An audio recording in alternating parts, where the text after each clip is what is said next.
संसदर उभय गृह में विरोधी दलर प्रबल हट्टगोल नाराबाजी भारत अमेरिका वाणिज्य डील प्रसंग में विरोधी हंगामा करिसेंती। पूर्वतन स्थलसेना मुख्य जनरल एमएम नरवाणे बही में गलवान को नहीं से जहाँ लिखिंट ताकू नहीं सरकार को टार्गेट करिसेंती विरोधी। एथिसह 8 सांसदों को निलंबन प्रतिवाद रे भी सेमाने विक्षोभ करथिले।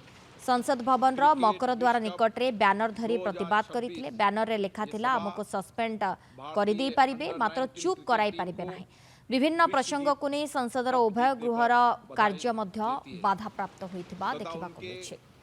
उज्जवल भविष्य बजट पर बोलना चाहते हैं आप? ठीक है, बोलिए बोलिए। मैम, 1 घंटा पहले स्पीकर साहब के पास हम गए, मैंने member of the house went and speaker committed to us, personally committed to us, that I will be allowed to speak here and raise some points before the budget discussion. Now, you are going back on your word. So I'd like to know, am I allowed to speak those points or not? No.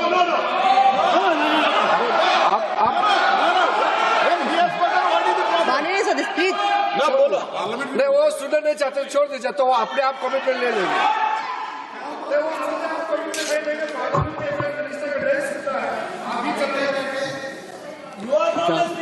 माननीय सदस्य, मेरे पास आपका कोई notice नहीं आया है और मुझे नहीं मालूम कि आपका क्या विषय है। ये नोटिस आएगा किसी विषय पर, उसके बाद का निर्णय है। प्लीज आप लोग सभी बजट पर चर्चा करिए। He was standing up to make some points, clarifying some of the allegations made against the opposition, such as that the women MPs were going to attack the Prime Minister, and so those kinds of things, I believe, is what the intention was to address. But I don't know, because he's not been given a chance to speak. How do we know what he would have said? The Speaker was not even there. It was the presiding officer. They had named one of the other presiding officers to sit there. And those presiding officers, they are the ones who would not give Rahul ji the floor. मैंने 18 साल में ऐसे नहीं देखा है जिस तरीके से ये हाउस चलाया जा रहा है। और सरकार को और स्पीकर साहब से मैं गुजारिश करती हूँ कि जो यहाँ पे आधी एमपीज पहुँचे हैं उनको भी लोगों ने चुन के भेजा, आधे देश ने उनको भेजा है। सिर्फ सरकार को नहीं, देशवासियों ने चुना है, ऑपोजिशन को भी चुना है। और चुना इसलिए कि हम वहाँ जाके लोगों की आवाज़ उठाएं और सरकार की गलत नीतियों के बारे में सरकार को जगाएं। पर जे आप बोलने ही नहीं देंगे तो फिर इस हाउस में लोगों का पैसा खर्चा क्यों किया है आपने? मैंने पहली बार 18 साल में देखा कि प्रेसिडेंशियल एड्रेस ही नहीं, विपक्ष को बोला गया कि या तो आप वो बोलिए जो हम चाहते हैं, पर जो आप चाहते हैं वो आप बोल ही नहीं सकते। सारे विपक्ष का मुंह आप बंद कैसे कर सकते हैं? हर एक को इधर हक है अपनी बात रखने का। ये संसद में तमाशा बनाया हुआ है इन्होंने। लीडर ऑपोजिशन को एक लफ्ज ये सुनना नहीं चाहते। ये लोग चाहते हैं कि इनकी दादागिरी और गुंडागर्दी चले। इन्होंने देश बेच दिया, उसके ऊपर सवाल ना खड़े हो जाएं। ये एलओपी को बोलने ही नहीं देना चाहते।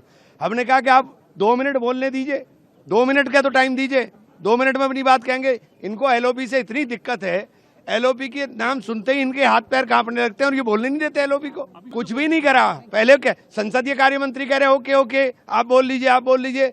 स्पीकर ने, सभापति महोदय ने कहा हाउस एडजर्न। क्या तमाशा है?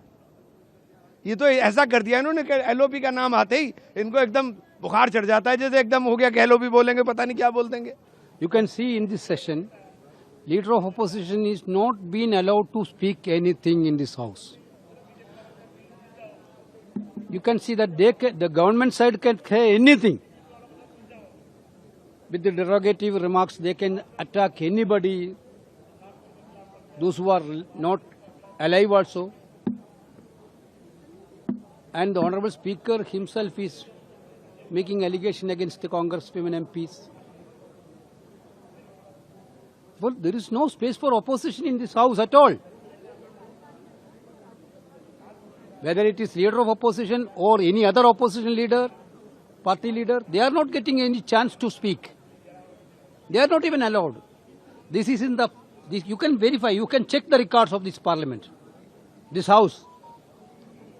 This type of attitude towards the opposition is not happened any time.